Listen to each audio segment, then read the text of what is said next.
Okay. Kusang man tayo update the Tampo sister ha kutu machong na. Okay, machong na kia kapa sa okay. Tashi kumot tonjo kami kia mo nong kami ho kia nong kami sa okay. Tashi chin daw kami. I'm gonna bring machong in Tampo sister na siya ni hat daw kia na okay. 就好探泡就是什么也干是不pla个了，他们冲了嘛到了个他妈啊，个顶包干的都可 have free kicks okay. So I don't know how this if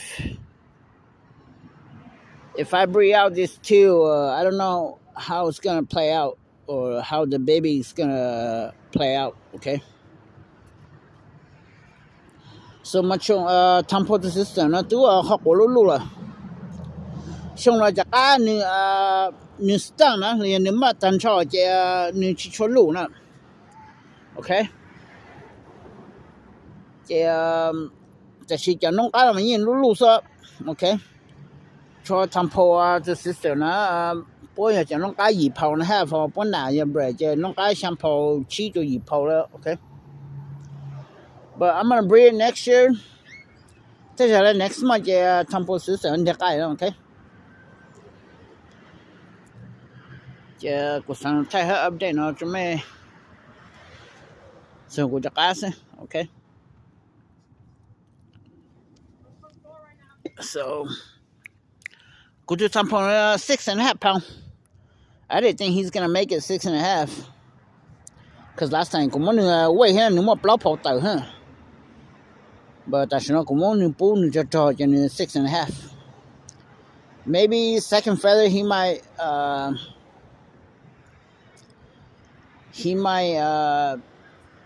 maxed out to 7 pounds. The shinny jakachi the shinny jakanya yang ha loom body lose the shinny jakachi okay. And that's how near your 6.5 pounds the she jakachi lu. But yeah, you make your brother. I may more than 6.5 pounds. You means as long as the machona, you got to something, okay? Message me in Pema Swanson. You guys already know my number. But yeah, I'm gonna breed this too and see how it's gonna play out. If nothing goes wrong, you know. Okay, guys. So mainly today, I want to talk about gotcha attack point. Okay, I think I did a video before, but I don't remember if I really specifically talk about. No, I'm gonna do it today.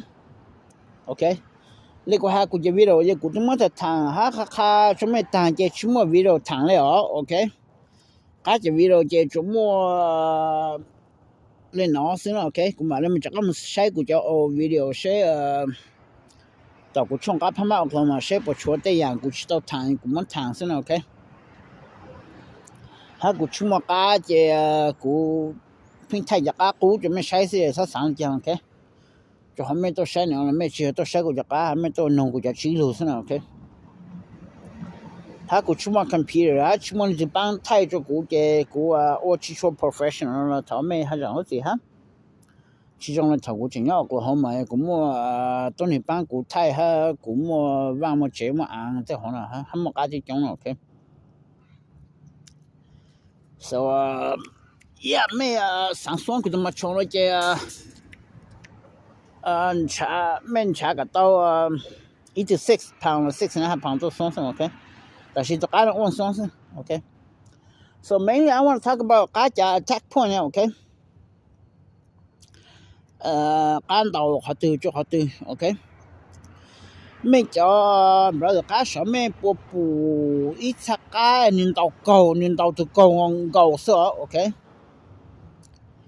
养的路嘛那么一查个他妈的嘛 the old school old style mà cô bự sa cáp hama lên cho là cáp bằng chữ mà bốn tàu cầu sao cho là cáp hama bằng chữ nè mà nên sáng trên trong hắn nên mình tàu ta khó mà nên tàu chọn từ cầu tàu xứ nè trên tàu nên tàu cho bố từ cầu lồng trắng li làng li lú li xe bông rồi nè chỉ bố cho là tờ hát nó nào ok so some mấy cho brother cá mấy bữa tàu bù cho cá pin cho Pama in tàu công cầu xong ok không mấy sắc cá mà như tàu lúng lọ không muốn cầu xứ nữa nè like như hết lúc ai chứ như một giá tàu lúc ai chứ không mấy sắc cá mà như nhận tàu ngon nhận tàu tại back lúc hết lúc CPU central processor unit ok cho nó mà cũng thành cho old school xong ok anh mấy sắc cá mà nên tàu tí chắc họ errand đó xứ nó là mấy người mà nên mình tàu họ errand đó xứ nó là